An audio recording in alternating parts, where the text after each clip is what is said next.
ഇന്നത്തെ റെസിപ്പി കുട്ടികൾക്ക് വേണ്ടിയിട്ടുള്ള ഒരു ഈവനിങ് സ്നാക്കാണ്. നമുക്കിത് വളരെ എളുപ്പത്തിൽ തയ്യാറാക്കാൻ പറ്റും. എന്നാൽ നല്ലൊരു ടേസ്റ്റാണ് ഇതിന്. തീർച്ചയായും കുട്ടികൾക്കെല്ലാം ഇഷ്ടമാകും. നമ്മളിത് രാവിലെയോ ഉച്ചക്കോ തയ്യാറാക്കിയിട്ട് ഫ്രിഡ്ജിൽ വെക്കുകയെന്നുണ്ടെങ്കിൽ നമുക്ക് വൈകുന്നേരം ഇത് ഫ്രൈ ചെയ്തെടുക്കാൻ പറ്റും. വൈകുന്നേരം ആകുമ്പോൾ കുട്ടികൾക്ക് ഫ്രൈ ചെയ്ത് കൊടുത്താൽ മതി. അപ്പോൾ ഈ ഒരു പൊട്ടാറ്റോ ലോലിപോപ്പ് തയ്യാറാക്കാൻ വേണ്ടിയിട്ട് ഞാനിവിടെ 1/2 കിലോ ഉരുളക്കിഴങ്ങാണ് എടുത്തിട്ടുള്ളത്. ഉരുളക്കിഴങ്ങ് ഇതുപോലെ തൊലി കളഞ്ഞ് കുറച്ച് വലുപ്പത്തിൽ തന്നെ ഞാൻ കട്ട് ചെയ്തെടുത്തിട്ടുണ്ട്. ഇനി നമുക്ക് ഈ ഒരു ഉരുളക്കിഴങ്ങിനെ നന്നായിട്ടൊന്ന് വേവിച്ചെടുക്കണം. അപ്പോൾ ഞാനൊരു പാത്രത്തിൽ ആവശ്യത്തിന് വെള്ളം വെച്ചിട്ടുണ്ട്. വെള്ളം ഒന്ന് ചൂടായി വരുന്ന സമയത്ത് നമുക്കിതിലേക്ക് ഉരുളക്കിഴങ്ങ് ഇട്ട് കൊടുക്കാം. ഇനി ഈ ഒരു ഉരുളക്കിഴങ്ങിനെ നമുക്ക് നല്ലവണ്ണം ഒന്ന് വേവിച്ചെടുക്കാം. ഇപ്പോൾ നമ്മുടെ ഉരുളക്കിഴങ്ങ് വെന്ത് വന്നിട്ടുണ്ട്. ഒരു ഫോർക്ക് വെച്ച് കുത്തി നോക്കുന്ന സമയത്ത് ചെറുതായി ഒന്ന് പൊടിഞ്ഞ് വരണം. ആ ഒരു രീതിയിൽ വേണം നമ്മൾ ഈ ഉരുളക്കിഴങ്ങ് വേവിച്ചെടുക്കാൻ വേണ്ടിയിട്ട്. അപ്പോൾ അതുകൊണ്ട് തന്നെ ഉരുളക്കിഴങ്ങ് കട്ട് ചെയ്യുന്ന സമയത്ത് കുറച്ച് വലുതായിട്ട് തന്നെ കട്ട് ചെയ്തെടുക്കണം. അതല്ലെങ്കിൽ ഈ ഉരുളക്കിഴങ്ങ് പൊടിഞ്ഞിട്ട് വെള്ളത്തിൽ മിക്സായി പോകും. അപ്പോൾ അതുകൊണ്ട് കട്ട് ചെയ്യുന്ന സമയത്ത് കുറച്ച് വലുപ്പത്തിൽ കട്ട് ചെയ്തെടുക്കാം. അപ്പോൾ നമ്മുടെ ഉരുളക്കിഴങ്ങ് നന്നായി വെന്ത് വന്നിട്ടുണ്ട്. നമുക്കിത് പാത്രത്തിൽ നിന്ന് മാറ്റാം. ഞാനിവിടെ ഈ ഒരു ഉരുളക്കിഴങ്ങിനെ ചൂടോടുകൂടി തന്നെ ഒട്ടും തന്നെ വെള്ളമില്ലാതെ ഒരു ബൗളിലേക്ക് മാറ്റിയിട്ടുണ്ട്. ഇനി നമുക്കിതിലേക്ക് 1 ടേബിൾ സ്പൂൺ ബട്ടർ ചേർത്ത് കൊടുക്കാം. ചേർക്കുന്ന സമയത്ത് റൂം ടെമ്പറേച്ചറിലുള്ള ബട്ടർ ചേർത്ത് കൊടുക്കാം. അതല്ലെങ്കിൽ ബട്ടർ ഒന്ന് ചൂടാക്കി എടുത്താൽ മതി. ഇനി നമുക്കിതിലേക്ക് ആവശ്യത്തിന് ഉപ്പ് കൂടി ചേർത്ത് കൊടുക്കാം. ഇനി നമ്മളിതിലേക്ക് എരിവിന് ചേർക്കുന്നത് കുരുമുളക് പൊടിയാണ്. കുട്ടികൾക്ക് കൊടുക്കുന്നത് കൊണ്ട് തന്നെ കുരുമുളക് നോക്കിയിട്ട് വേണം ചേർക്കാൻ വേണ്ടിയിട്ട്. ഞാനിവിടെ 1 ടീസ്പൂൺ കുരുമുളക് പൊടിയാണ് ചേർത്തിട്ടുള്ളത്. നിങ്ങൾ കുട്ടികളുടെ എരിവിനനുസരിച്ചിട്ട് ചേർത്ത് കൊടുത്താൽ മതി. ഇനി നമ്മളിതിലേക്ക് ചേർക്കുന്നത് ഒറിഗാനോ ആണ്. ഒറിഗാനോ ഇല്ലെങ്കിൽ ഇതിന് പകരം നിങ്ങൾ ഒരു 1/2 ടീസ്പൂൺ ഗരം മസാലപ്പൊടി ചേർത്ത് കൊടുത്താൽ മതി. ഇനി നമുക്കിതിലേക്ക് ചേർക്കേണ്ടത് മല്ലിയിലയാണ്. കുറച്ച് മല്ലിയില കൂടി ചേർത്ത് കൊടുക്കാം. ചേർക്കുന്നത് ബ്രെഡ് ക്രംസ് ആണ്. ഞാനിവിടെ 2 ടേബിൾ സ്പൂണോളം ബ്രെഡ് ക്രംസ് ആണ് ചേർക്കുന്നത്. നിങ്ങൾ ബ്രെഡ് ക്രംസ് ചേർക്കുന്ന സമയത്ത് നോക്കിയിട്ട് ചേർക്കുക. ഉരുളക്കിഴങ്ങ് ഉടച്ചിട്ട് നല്ല ലൂസായിട്ട് തോന്നാന്നുണ്ടെങ്കിൽ വീണ്ടും ബ്രെഡ് ക്രംസ് ചേർത്തിട്ടൊന്ന് ടൈറ്റാക്കി എടുക്കണം. അപ്പോൾ ഇത്രയും ചേർത്ത് നമുക്കിത് ചൂടോടുകൂടി തന്നെ നന്നായിട്ട് ഉടച്ചെടുക്കുക. ഉരുളക്കിഴങ്ങ് നന്നായി ഉടച്ചെടുക്കണം.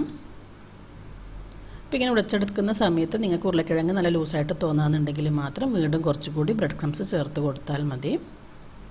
ഉരുളക്കിഴങ്ങ് നന്നായിട്ട് ഉടച്ചെടുത്തിട്ടുണ്ട്. ഇനി നമുക്ക് ഈ ഒരു ഉരുളക്കിഴങ്ങിൻ്റെ ചൂട് നന്നായിട്ട് പോയതിന് ശേഷം വേണം ബോൾസാക്കി എടുക്കാൻ വേണ്ടിയിട്ട്. കാരണം ഇത് കുറച്ച് സമയം വെക്കുമ്പോൾ വീണ്ടും നന്നായിട്ട് ടൈറ്റായിട്ട് വരും. അതിനുശേഷം നമുക്കിതിനെ ബോൾസാക്കി എടുക്കാം. ചൂടോടുകൂടി നമ്മളിതിനെ ഉരുട്ടിയെടുത്തിട്ടുണ്ടെങ്കിൽ ഇത് ഫ്രൈ ചെയ്യുന്ന സമയത്ത് പൊട്ടിപ്പോകാനുള്ള സാധ്യതയുണ്ട്. അപ്പോൾ അതുകൊണ്ട് ഈ ഒരു ഉരുളക്കിഴങ്ങ് നന്നായി തണുത്തതിന് ശേഷം മാത്രം ബോൾസാക്കി എടുക്കാം.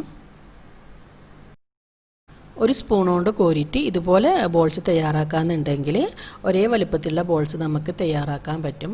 അതുപോലെ നമ്മളിതിലേക്ക് ബട്ടർ ചേർത്തത് കൊണ്ട് തന്നെ കയ്യിലൊട്ടും തന്നെ ഒട്ടിപ്പിടിക്കില്ല. പെട്ടെന്ന് തന്നെ നമുക്കിത് ഉരുട്ടിയെടുക്കാൻ പറ്റും. അപ്പോൾ ഞാൻ മുഴുവനും ഇതുപോലെ ചെയ്തെടുത്തിട്ടുണ്ട്. നിങ്ങൾക്ക് കുറച്ച് വലുപ്പത്തിൽ വേണമെന്നുണ്ടെങ്കിൽ കുറച്ച് വലുപ്പത്തിൽ ചെയ്തെടുക്കുക. അത് നിങ്ങളുടെ ഇഷ്ടാനുസരണം നിങ്ങൾക്ക് ചെയ്യാം. അപ്പം ഞാൻ മുഴുവനും ഇതുപോലെ ചെയ്തെടുത്തിട്ടുണ്ട്. ഇനി നമുക്കിതിനൊരു കോട്ടിങ് കൊടുക്കണം. ഞാനിവിടെ ഒരു 2 ടേബിൾ സ്പൂൺ മൈദ എടുത്തിട്ടുണ്ട്. ഈ ഒരു മൈദയിലേക്ക് നമുക്ക് ഒരു 1/4 കപ്പ് വെള്ളം ഒഴിച്ചിട്ട് നന്നായിട്ടൊന്ന് ഒട്ടും തന്നെ കട്ടയില്ലാതെ ഈ ഒരു മൈദനെ കലക്കിയെടുക്കാം. അപ്പോൾ ഒട്ടും തന്നെ കട്ടയില്ലാതെ ഈ ഒരു ബാറ്റർ ഞാനിവിടെ തയ്യാറാക്കി എടുത്തിട്ടുണ്ട്. ഇനി നമുക്കിതിന് വേണ്ടത് കുറച്ച് ബ്രെഡ് ക്രംസും അതേപോലെ കുറച്ച് കോൺഫ്ലോറും ആണ്. നമുക്ക് ആദ്യം ഒരു ബോൾ എടുത്തിട്ട് ഈ ഒരു കോൺഫ്ലോറിലിട്ട് നന്നായിട്ടൊന്ന് കോട്ട് ചെയ്തെടുക്കണം. അതിനുശേഷം ഈ ഒരു ബാറ്ററിൽ ഇട്ടിട്ട് നമുക്ക് ബ്രെഡ് ക്രംസ് കൊണ്ട് കവർ ചെയ്തെടുക്കാം. ഈ ഒരു ബാറ്റർ നമുക്കൊരു സ്പൂൺ കൊണ്ട് ഇതിൻ്റെ മുകളിലേക്ക് ഇങ്ങനെ കോരി ഒഴിച്ച് കൊടുത്താൽ മാത്രം മതി. ഇനി നമുക്ക് നന്നായിട്ട് ബ്രെഡ് ക്രംസ് കൊണ്ട് കവർ ചെയ്തെടുക്കാം. ഇതുപോലെ നമുക്ക് മുഴുവനും ചെയ്തെടുക്കാം. ഇതുപോലെ തയ്യാറാക്കിയിട്ട് ഫ്രിഡ്ജിൽ വെക്കാമെന്നുണ്ടെങ്കിൽ നമുക്ക് ആവശ്യാനുസരണം ഇത് ഫ്രൈ ചെയ്തെടുക്കാൻ പറ്റും. രാവിലെ എല്ലാം തയ്യാറാക്കിയിട്ട് വെച്ചിട്ട് നമുക്ക് വൈകുന്നേരം എടുത്ത് ഫ്രൈ ചെയ്തെടുത്താൽ മതി. ചൂടോടുകൂടി ഉണ്ടാക്കിയിട്ട് അപ്പോൾ തന്നെ ഫ്രൈ ചെയ്യാമെന്നുണ്ടെങ്കിൽ ചിലപ്പോൾ ഇതിൻ്റെ ഉൾഭാഗം പൊട്ടിപ്പോകും. ഇത് നന്നായി തണുത്തതിന് ശേഷം വേണം ഫ്രൈ ചെയ്യാൻ വേണ്ടിയിട്ട്. അപ്പോൾ കുറച്ച് സമയം ഫ്രിഡ്ജിൽ വെച്ചാൽ അത്രയും നല്ലത്. നമുക്ക് പൊട്ടാതെ ഫ്രൈ ചെയ്തെടുക്കാൻ പറ്റും. അപ്പം ഞാനിവിടെ മുഴുവനും ഇതുപോലെ ചെയ്തെടുത്തിട്ടുണ്ട്. ഇനി നമുക്കിതിനെ ഫ്രൈ ചെയ്തെടുക്കാം. ആദ്യം ഒരു പാൻ വെച്ച് പാനൊന്ന് ചൂടായി വരുന്ന സമയത്ത് നമുക്കിതിലേക്ക് ആവശ്യത്തിന് ഓയിൽ ഒഴിച്ചു കൊടുക്കാം.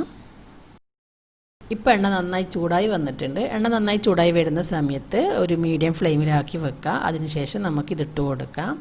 ഇത് ഒരുപാട് സമയം ഫ്രൈ ചെയ്തെടുക്കേണ്ട ആവശ്യമൊന്നുമില്ല.